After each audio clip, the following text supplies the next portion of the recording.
Welcome everyone, my name is Red7, this is my take, this is my summary on the podcast number 9 which took place yesterday on the official Battlestate channel. The guests were Swagger, Landmark, Deadly, we had Nikita of course, and the host of the podcast was fairTX. Hope you guys will enjoy it, let's go straight into it. At the beginning of the podcast, the guys talked about the Twitch Rivals event. They talked about the rules, the organization, some good and bad things. Nikita also mentioned the arena mode, which can improve such type of events, and also how to adapt the game for such special things. My personal opinion on this, for me it was hard to track. The teams, that sheet that they provided was up to date, not up to date, sorry. I found it very strange to see that some of the rules, some of those bingo cards of the Twitch Rivals event have been changed during the event, which is like, I saw some of the teams doing 2 missions twice just because the rules have changed. Such things shouldn't be happening, and I hope they're going to take note of this and change for future Twitch Rival events. The event itself was beautiful and it was entertaining, but with a bit more organization, they can do it a lot better, I would say. Regarding the game, regarding Escape from Tarkov, Nikita mentioned the fact that the devs are working on 2 patches simultaneously. 12.5, which is going to hit the game next week, probably Tuesday, Wednesday, hopefully. There will be no wipe for 12.5, but the wipe will come in 12.6.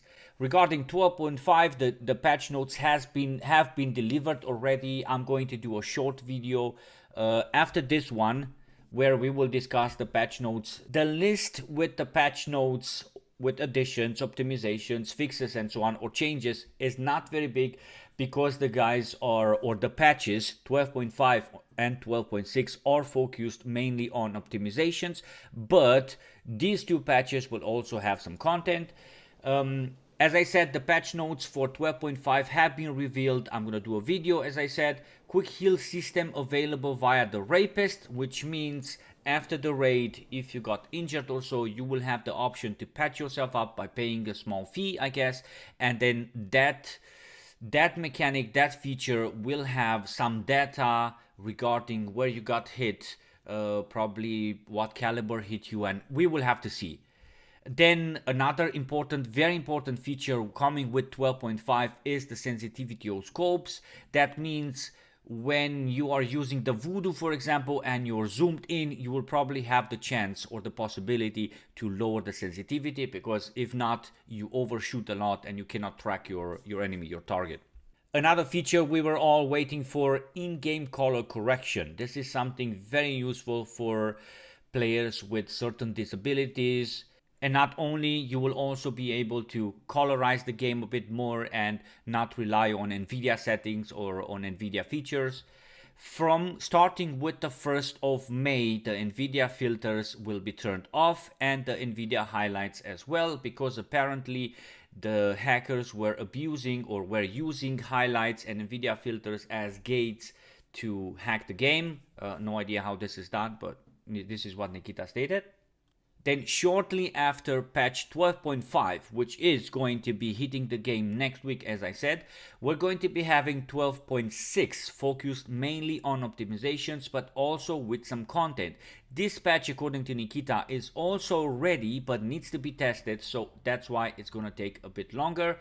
There is going to be a wipe with this one. The only things that are not going to be wiped are your examining of items and the weapon presets.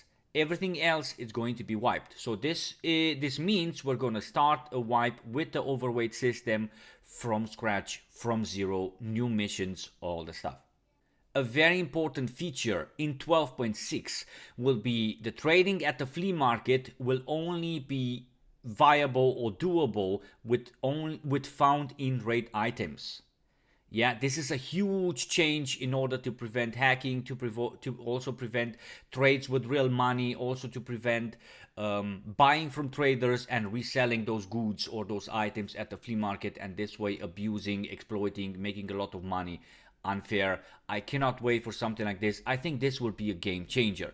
What is very important here with the changes at the flea market is if you do, or this will be one of the conditions, if you do a run through, that item that you have on you, it will not count as a found in raid. So you have to be very careful with that. So this is to prevent hatchlings disconnecting or run throughs only to get the lead access and then, you know, hit the extraction and so on. Makes sense as well. We will going to be having some new clothing, some new weapons.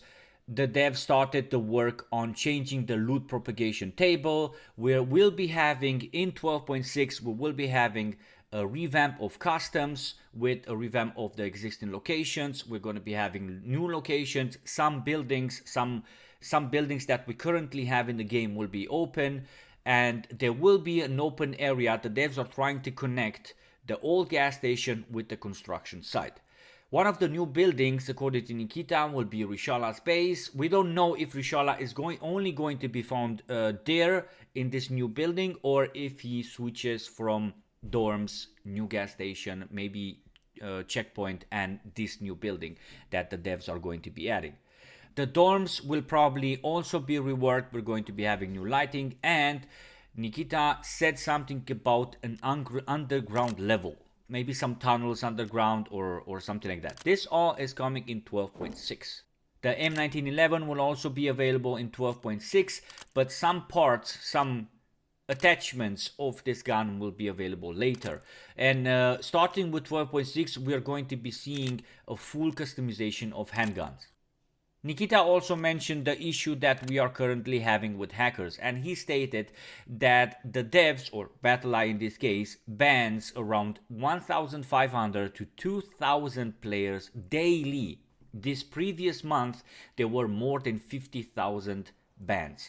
So the majority of the hackers are coming from Asia, sadly, and Nikita stated that it's an ongoing process, not easy to deal with, but they're doing whatever they can, and even more than that, to counter this issue.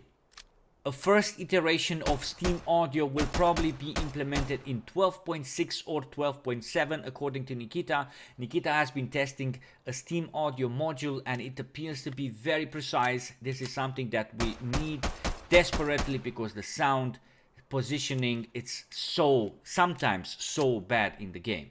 Hopefully it will change the game drastically so that we can pinpoint locations better and maybe decrease our level of frustration.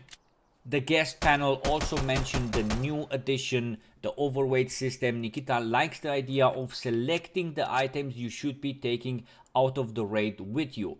Nikita doesn't think it's realistic to kill 5 players, take all 5 weapons with you, equipment, headsets, items that the guys had on them, and then continue the raid normally. And it makes total sense. Regarding the future of the game, Nikita stated that Stroots of Turkov will probably be released in 0.13.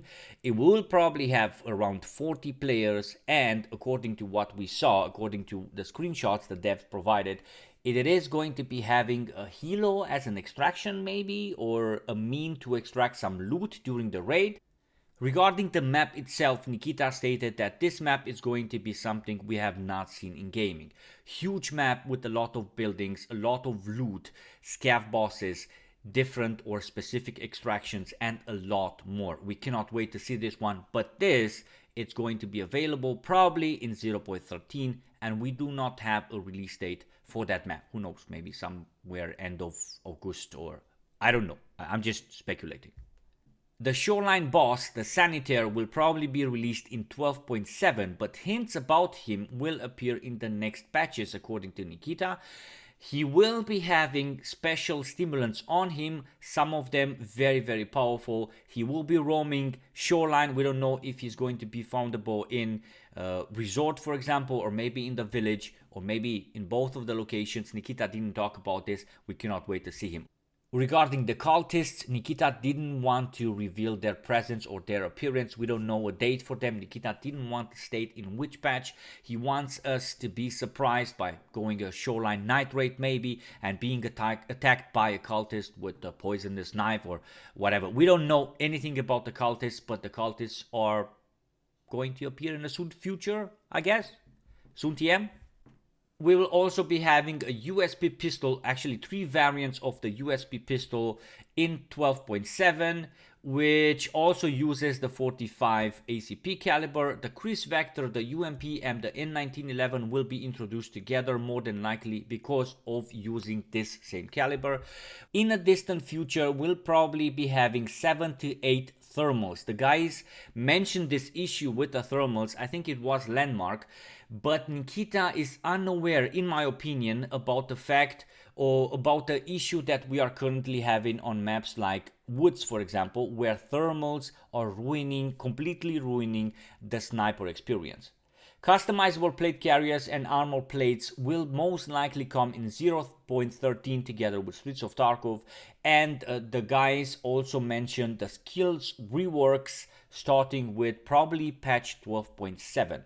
So this should have been the most important informations that I managed to gather out of this podcast part 9, which took place yesterday, as I said at the beginning of the video. I will do a separate video where I will be discussing the patch notes for the patch 0.12.5. Hope to see you guys in that video as well. Thank you very much for the awesome support. Thank you very much, patrons, for being there as well. I will see you guys on Twitch, where I stream daily starting at 1 p.m. CET. And Thursdays and Fridays from 5 p.m. CET. Hope you guys have a great day. Thank you very much for the awesome support one more time. Bye bye.